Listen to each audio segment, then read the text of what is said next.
ട്യൂഷനിൽ കിടത്തിയിരിക്കുകയാണ്. അന്നത്തെ കാലത്ത് ട്രീറ്റ്മെൻറ്റുകളൊന്നുമില്ല. ആരോ പറഞ്ഞു പാമ്പാടിയിൽ റമ്പാച്ചൻ്റെ അടുത്ത് ചെന്നാൽ പ്രാർത്ഥിച്ച് എന്തെങ്കിലും തരും, അത് മതിയെന്ന്. ഓടിച്ചെന്ന് റമ്പാച്ചനെ കണ്ടു. റമ്പാച്ചൻ പറഞ്ഞു, കുഞ്ഞുങ്ങളെ ഒരു കുപ്പി ഉരുക്ക് നെയ്യും കൊണ്ടുവന്നു. പ്രാർത്ഥിച്ചു.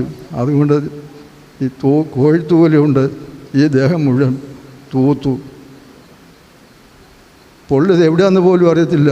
അതുപോലെ ആ പൊള്ളലം മാറി.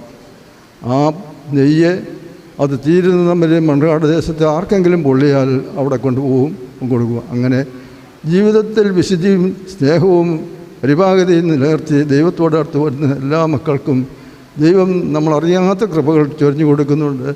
പരിമലത്തിനുവേണ്ടിയും ഒക്കെ ആ പ്രാർത്ഥനയുടെ ജീവിതമാണ് ഇന്നും ലോകമെങ്ങും ആ പരിശുദ്ധനെ അനുസ്മരിക്കുന്നത്. ഞാനും ബലഹീന